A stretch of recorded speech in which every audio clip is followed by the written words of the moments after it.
ព័ត៌មានសៀមចានៅខេត្តហាត់ใหญ่សង្ខេគឺមានទឹកចំនួនប្រកាសសំកម្រិតខ្ពស់បំផុតដោយសារតែប្រជាជនដែលគាត់ជាប់នៅក្នុងផ្ទះហ្នឹងវាឡើងទៅដល់ចំនួន40នាក់ហើយការចម្លៀសចេញគឺប្រតិបត្តិការមិនអាចធ្វើទៅរួចទេបើសិនជាប្រើត្រឹមតែ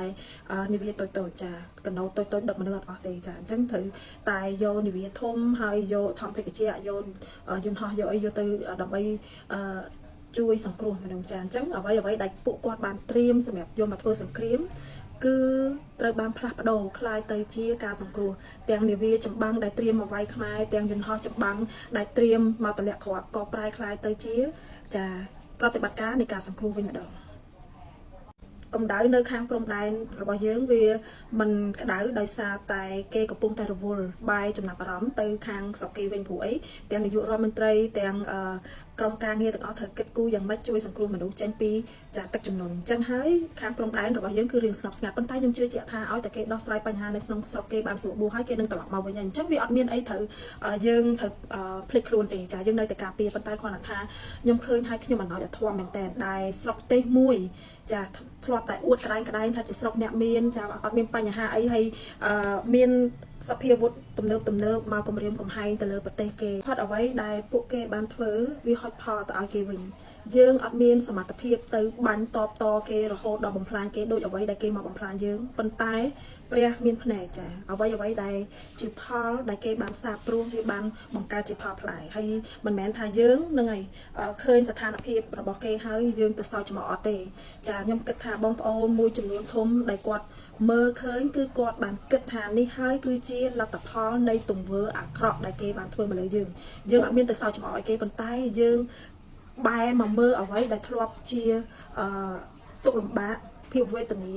ចាដែលគេបំផ្លាញយើងដែលគេធ្វើមកលើយើងឥឡូវវាបានហត់ចាជាផលទៅឲ្យគេតាមរយៈគ្រោះគិតថាពួកយើងទាំងអស់គ្នាយើង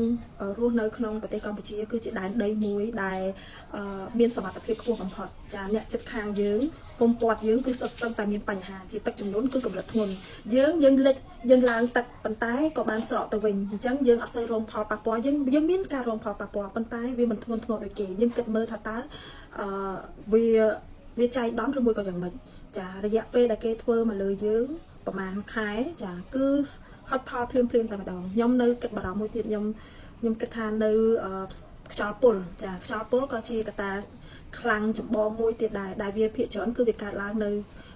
កំឡុងខែ1ខែ2ចាខែ2ខែ3អញ្ចឹងទៅអូយតាមព័ត៌មានសៀមឥឡូវនេះអ្នក influencer ដែលធ្លាប់ចេញមកនិយាយឲ្យថាឲ្យប្រទេសវាយប្រហារប្រទេសយើងប្រទេសខ្មែរហ្នឹងឥឡូវហ្នឹងគឺនាំគ្នាទៅ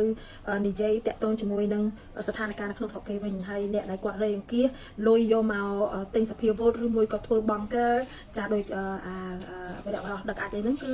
ទៅសង្គ្រោះមនុស្សនៅក្នុងស្រុកខ្លួនឯងវិញចាអញ្ចឹងគ្មានអីដែលល្អជាងសន្តិភាពចាកុំប៉ះពាល់គេចាយើងរស់នៅដោយសុខស្រួលទៅចាបើយើងមានបានហើយក៏កុំមាក់ងាយគេចាតែយើងមាក់ងាយគេចាគឺផលអំនួតវាបានមកវិញជាផលដែលបំផ្លាញខ្លួនឯងចាអណោចធម៌ស្ថិតនៅក្នុងស្ថានភាពអញ្ចឹងហើយហ្នឹងហើយខ្ញុំបង្ហោះអីដែលតាក់ទងជាមួយនឹងផលល្អជាមួយនឹងប្រទេសខ្មែរគឺនៅតែមានអាជនអកតេសៀមនឹងវាចូលមកវាយប្រហារចាឃើញយើងបង្ហោះអីល្អបន្តិចអត់បានទេចាដាក់រូបភាពដាក់សំណេរចេញមកគឺអាក្រក់មែនតើចានៅក្នុងស្ថានភាពអញ្ចឹងហើយនៅឆ្លៀតមកឌឺដងគេទៀតហើយអាសូរតែខ្ញុំហ្នឹងជាមនុស្សម្នាក់ដែលវាយប្រហារទៅលើគេឬមួយក៏និយាយឬមួយក៏អីដែលមាក់ងាយទៅគេអត់ទេវីដេអូដែលខ្ញុំធ្វើគឺភាគច្រើនគឺខ្ញុំនិយាយតែហេតុផលប៉ុន្តែនៅតែមានគេនឹងចូលមកជេរចូលមកបង្ហោះរូបភាពអញ្ញៃអាក្រក់ខ្ញុំអណោចធម៌ព្រោះអីការអប់រំនិងផ្នត់គំនិតរបស់ប្រជាជនរបស់គេភាគច្រើនគឺបានខូចវាខូចតែផ្នត់គំនិតអញ្ចឹងបានសំខាន់ណាស់ចាយើងបរៀនកូនចៅយើងកុំឲ្យខូចផ្នត់គំនិត